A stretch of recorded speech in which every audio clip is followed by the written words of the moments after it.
theoretically, we have 1 foot in the next round of the Champions League after the performance in yesterday's video. But have you met us in these European ties? Never take anything for granted. We need to beat Schalke today.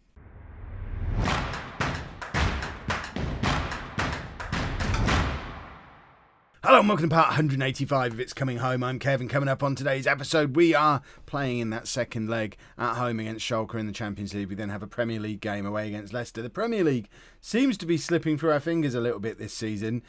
Too many sloppy results. We had the usual Champions League hangover against Bournemouth. We did have a great result against Chelsea and then laboured to a draw at home against Blackburn. So the Premier League looks like this, and I think Man United are starting to pull away from us. I don't know if they're actually in the Champions League or not. If we have a look at their schedule, no, they are in the Champions League still. Although, I mean, they're looking good to go through to the next round. So we've got no excuses. Manchester United are just doing better than us this season, which is weird when you consider the fact that last year, I mean, they had a couple of rotten years. They've had a decent season last year, finishing third. But they've had quite a few years out in the wilderness, so it's been a long time since Manchester United have won the Premier League, but they're looking good for it this year. Also, worryingly, looking over our shoulders, Man City, Norwich, Chelsea, Wolves, West Ham, all within catching distance of us.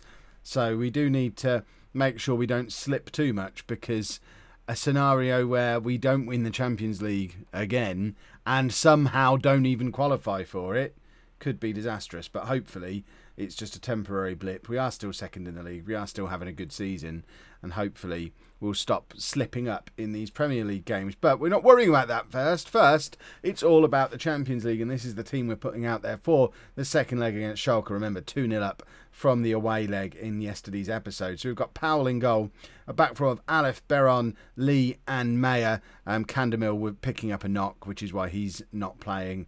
Aleph's almost as good as him. Yeah, I don't see it as much of a loss at this point if Candemil gets injured, because Aleph is so good. We've got Cristiano and Yamin in midfield. Goff, Costa and Mira behind Thor up front. Similar situation with Cirillo as with Candemil. They both picked up knocks against Chelsea. Cirillo is going to be out a little bit longer. Zupancic also injured in that match as well. So we got a few injuries in those last couple of matches, but still able to put out a very good team. And Mira was the one outstanding player against Blackburn in the last game, scoring 2 fantastic solo goals, coming in off that left wing as an inside forward. So Mira certainly starting to get good at playing in that role that allows Thor to play up front. So again, lots of competition for places in all of the key positions. I mean, everywhere in the squad now, we've got huge competition for places. But it was only in yesterday's episode we were talking about how we didn't need to sign Duric because we had options, lots of options on that left-hand side. And then we go an episode further on, a couple of matches further on, and a player I didn't even discuss as an option for that left wing is in the process of making the position his own, because he's doing so well out there. Thor is continuing to play well up front, and it just seems harsh to drop either of them. So in the absence of being willing to do a 4-4-2 and play them together, this looks like a good way to get them both in the team. But Cirillo obviously will have something to say about that as soon as he's fit again. Aleph with the throw, and now it's back to him for the cross. It's bobbling around in the Schalke penalty area, but the keeper does get a hold of it fairly comfortably. Thor not really alive to what's going on there, but Yamin's done very well in midfield, and Yamin shooting from range, but it's in to the hands of Pedro. Remember, Pedro is the goalkeeper that we're keeping we're keeping half an eye on Pedro. I am growing more and more comfortable with Powell being the best goalkeeper in the world. The urgency to bring in a new goalkeeper is dissipating after he won all those awards. If we did bring in a goalkeeper, though, there's a good chance it would be Pedro. And we're just keeping an eye on him again today. He didn't do anything spectacularly stupid in that first leg. We were just better than Schalke and scored 2 goals, and they didn't. But I wouldn't say Pedro was to blame for either of them. Cristiano trying to play Thor in. Thor turns brilliantly, and it's a good save from Pedro. I'll give him that. He's having a good game today. It's Goff to take the corner. It's a cheeky little low corner, aiming for the edge of the area, but there wasn't a player stationed there. So it was a good thought from Goff, but it didn't seem like there was anyone else thinking on his wavelength to actually capitalise on it properly. But we're not gonna worry too much. We are still 2-0 up in the tie overall, and that's all that really matters. Although it would be nice if we'd have gone in at half-time having scored a goal or two back here at our place, just to put the game beyond doubt. Because at the moment, obviously, if Schalke score first in this match, then it really does become a little bit panic-inducing. It becomes all to play for at that point, because they'll know if they grab a second away goal without reply, the whole tie is level, and all that good work we've done in the first leg goes out the window. So a goal for us soon would be very well received. And here's Thor trying to conjure up exactly that. Finds Cristiano. It's Mira on that left-hand side. Crosses to Goff, and Goff does score. And it's a lovely goal that used our entire front line, and they all combined together brilliantly. And what I liked most about it is how they all rotated around into different positions. So Thor drifting out onto the right-hand side. Cristiano plays it out into Mira, who cuts inside and plays it into the path of Goff, who'd come into the middle as a result of Thor going out wide. And we have a lot of intelligent attacking players. They're not just good at football.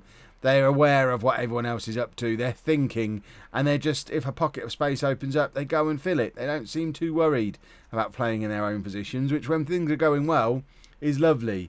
Obviously, it was a big bag of frustration when things aren't going so well, but at the moment, things are going quite well. And Thor really should have been alive to that. It was a terrible mistake from the Schalke defender, following the pass from Cristiano, and if Thor had been a little bit more alert to what was going on, he had a tap in, but as it was, he was a little bit off the pace, as he's been for most of the game. So we are going to take Thor off, and we're going to bring Torres on for him and stick Mira up front. Torres can go out onto that left-hand side, and we're also going to bring on Mendes for Costa. Again, Mendes is pushing and pushing all of the time to be our starting attacking midfielder. He's got a long way to go star rating wise to catch up with Costa, but actual performance wise, there's really not much in it anymore. And with Drame able to be part of the setup next season, Mendes is definitely doing the right thing by forcing forcing himself to stay in my thoughts as we go into next season. Right, I'm going to bring Flager on for Mayer here as a final change, and just drop Goff back because Mayer's got on a yellow card, so it makes sense. Stick Goff back there, gets Flager on the pitch as well, which keeps him happy, keeps him playing football after missing so much football earlier in the season. We saw in yesterday's video Flager has been in very good form as well, so probably felt a little bit hard done by to miss out. That was lovely from Yamin in midfield, who Yamin is getting better and better all the time, having recovered from his own long-term injury. This season, Yamin is really growing into this role as the deep-lying playmaker in midfield and playing very, very well. Mira in behind, and Mira forces another very good save out of Pedro. Tell you what, he's put himself in the shop window today as Pedro. He's playing very well again. It falls to Goff off of the corner. I mean, there's some excellent language skills for you there. This is my job, everybody, and I can't string a sentence together. Right. Schalke hovering around on the edge of our area as we drift into the 89th minute. I mean, there's no fear at this point. Yamin's there to tidy up again. Mira's come very deep, plays it out to Torres, who's got loads of options ahead of him. Torres plays it to Mira, and that is a sensational goal. Torres did brilliantly to pick out the right man. Mira did fantastically to get caught up with the play again, having started that move himself from inside his own half. Just tracking the run of Mira here. I think that's Mira. It is. He's done brilliantly there. Running full pelt, but also keeping himself onside as he goes. And it's 2-0 on the night, 4-0 on aggregate. And this tie was never really in doubt. And Schalke are a very good side. This bodes well for the rest of this tournament. The fact that we've just played so well against a team. I mean, that could have been a semi-final. The calibre of the two teams. That could have comfortably been the Champions League semi-final. And I don't think anybody bats an eyelid if it is, and we've just absolutely dominated them in the match. So fingers crossed, it's a sign of things to come. I'm not sure when the draw for the next round is, but hopefully it's before the next match so I can show you it. No Champions League draw, apparently. Don't know when it happens. It will be a surprise for you tomorrow. Another surprise.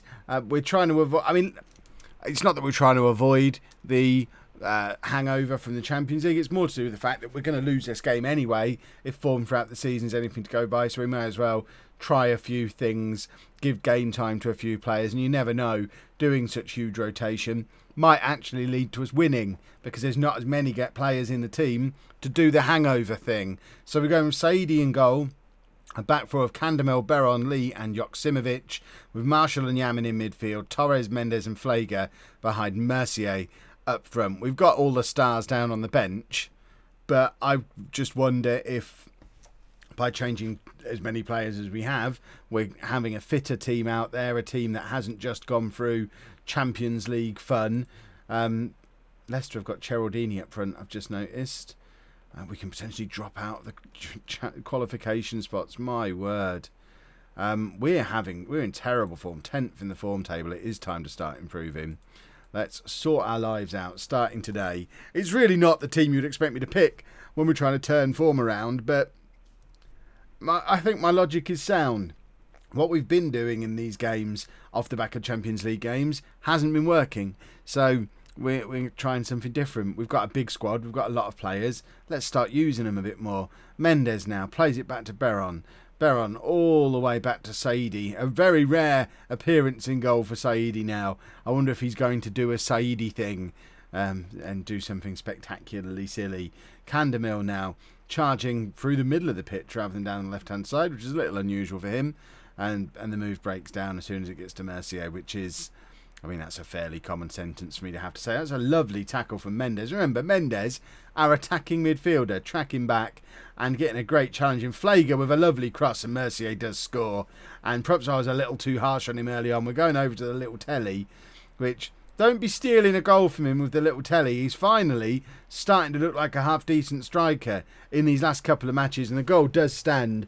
And if he continues the way he has today, and was it yesterday's episode or the day before's?